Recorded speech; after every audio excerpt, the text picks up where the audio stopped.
в следующий раз. Это, друзья, у нас первый эфир после первого матча. Вы представляете, что здесь будет в студии происходить дальше. Один эпизод, но действительно он очень любопытный. Но давайте немножко еще эмоций, атмосферы большого турнира чемпионата мира. Евгений Маспанов прямо сейчас около стадиона находится и показывает и рассказывает нам, что там происходит. Волшебный портал Спасибо большое, открывается. Георгий. Да, сегодня в Катаре цвет настроения желтый, но это не тот случай, когда ожидание совпадает с реальностью, потому что мы привыкли к эмоциональности латиноамериканских болельщиков. Ну, а вот как только камеры появляются, они вроде бы начинают петь, а так очень мирно, тихо покидают стадион, ну вот улыбаются разве что.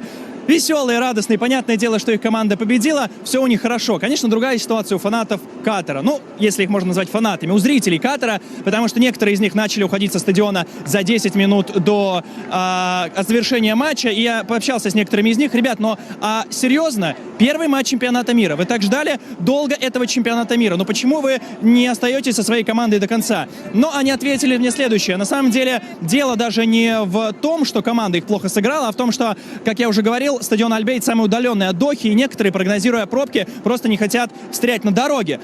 Но вот, смотрите, поток желтый есть, и вроде бы даже кто-то петь начал. Ребят, ну, наверное, другое будет настроение, когда победа будет одержана на сборной Нидерландов, если такое, конечно же, произойдет. Посмотрим. Георгий. Жень, спасибо большое. У меня вскипит сейчас мозг. Тут 3 тренера.